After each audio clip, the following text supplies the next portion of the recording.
one of the main things that I always talk to people about is journaling, and in two levels. And people may feel overwhelmed having two journals, but I think it's important. So if there's only one journal that you can do, having a personal journal is super great. On top of that, if you want to start exploring your creative possibilities, restoring your creativity, you can do that in your personal journal for sure. But having a separate creative journal where you go through all of the idea, if you're just starting, it's a place for you to reflect on how you were creative when you were a child. List all the things that you did either after school, on Saturday and Sunday, or through summer and winter vacations. Whatever it might be. It doesn't matter what the list is like. Everything you can imagine of how you played, what your imagination was like, what did you spend time thinking up in your mind? Write it down and reflect on it.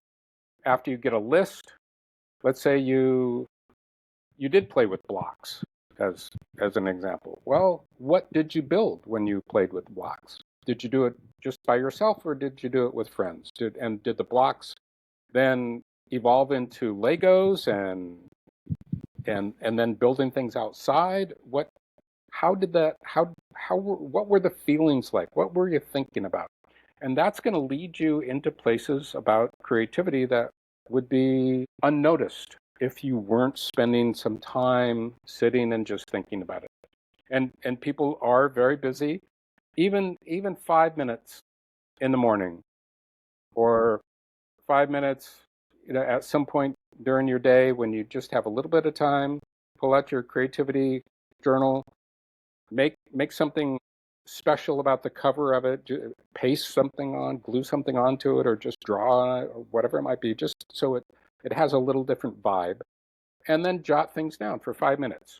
And then, maybe a month later, you might think, you know what, I need to spend just a little, I'm going to double that. I'm going to spend 10 minutes on my creativity journal because I'm having a lot of new ideas and I'm seeing some things that I hadn't seen before. I'm having more insights, and then jot those down and have it with you. Yeah. There's lots of journals that are just tiny Real that you tiny. can Yeah. stick. Yeah, you can stick in a pocket, in a purse, and whatever. Right. So Yeah. have that with Keep with you. you. Yep, Yeah. and just have it to jot things down. But I love also notice as you're starting, even if it's just a personal journal, start to really tune into what you're feeling, what you're thinking about, what where your mind goes when you daydream. Daydreams are super important. They tell us all kinds of amazing information. We're not wasting time when we're daydreaming. We're actually getting information. Why was I thinking about that? Or why did right. that just pop into my mind? That is useful information somehow. We don't know how. We don't know what it's going to do, but it's going to do something. So a journal is a place to jot all of those things down.